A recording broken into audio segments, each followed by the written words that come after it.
આજે આપણે ક્રાઇમ રિપોર્ટમાં વાત કરીશું રાજ્યની એક મોટી ચોર લોટારૂ ગેંગની। રાજ્યમાં ચોરી અને લૂંટના અનેક ગુનાઓ આચરનાર ગેંગને પોરબંદરની કમલાબાગ પોલીસે દબોચી લીધી છે, જેમાં એક મહિલાનો પણ સમાવેશ થાય છે। જુઓ સમગ્ર અહેવાલ।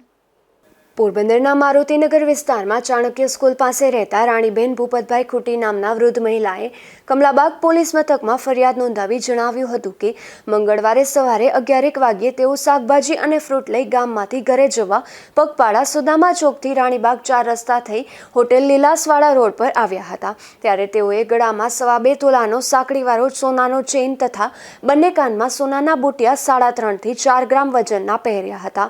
હોટલની ગલી પાસે પહોંચ્યા ત્યારે એક મહિલા સહિતના 4 શખ્સો ત્યાં આવ્યા હતા અને ચારેય મળી વૃદ્ધાને ઘેરી લીધા હતા અને ગલીમાં કોઈ માણસોની અવરજવર ન હોવાથી ચારેયે ગળા તથા કાનમાં પહેરેલ સોનાનો ચેઇન તથા બુટિયા મળી કુલ રૂપિયા 1.70 લાખનો મુદ્દામાલ ઝૂંટવી લીધો હતો અને મારી નાખવાની ધમકી આપી હતી। બાદમાં ચારેય શખ્સો રિક્ષામાં બેસી એસટી ડેપો તરફ જતા હતા। તે દરમિયાન 2 પોલીસકર્મી નીકળતા વૃદ્ધાએ તેને અટકાવી સમગ્ર બનાવની જાણ કરી હતી। આથી વૃદ્ધાને કમલાબાગ પોલીસ મથકે જવાનું કહી પોલીસ ચારેયને શોધવા દોડી ગયા હતા। વૃદ્ધાએ બનાવ અંગે પરિવારજનોને જાણ કરી કમલાબાગ પોલીસ મથકે ફરિયાદ લખાવવા પહોંચી ગયા હતા। ગુનાની ગંભીરતાને ધ્યાનમાં લઈને પીઆઈ આરસી કાનમિયાએ તાત્કાલિક કાર્યવાહી હાથ ધરી હતી, જેમાં પેરેડાઇઝ ફુવારા પાસે કોર્ડન કરીને 3 પુરુષ અને 1 મહિલાને એમ ચારેયને દબોચી લીધા હતા। બાદમાં કમલાબાગ પોલીસ મથકે લાવી પૂછપરછ કરતા ગુનાની કબૂલાત આપી હતી અને વૃદ્ધાએ પણ ચારેયને ઓળખી લીધા હતા।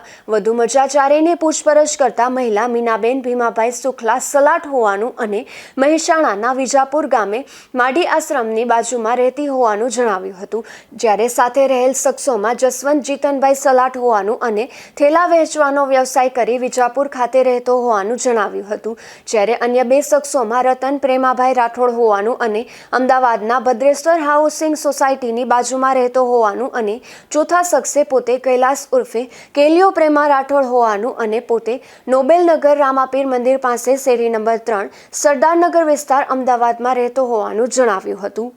પોલીસે આ શખ્સો સામે વધુ તપાસ હાથ ધરતા આ શખ્સોની ગેંગ ગેરકાનૂની પ્રવૃત્તિઓ કરતું હોવાનું તેમજ તેઓની સામે અગાઉ પણ આવા ગુનાઓ દાખલ થયા હોવાનું સામે આવ્યું છે, જેમાં અમદાવાદમાં જ 2.5 કરોડથી વધુની ઘરફોડ ચોરી કરી હોવાનું સામે આવ્યું હતું।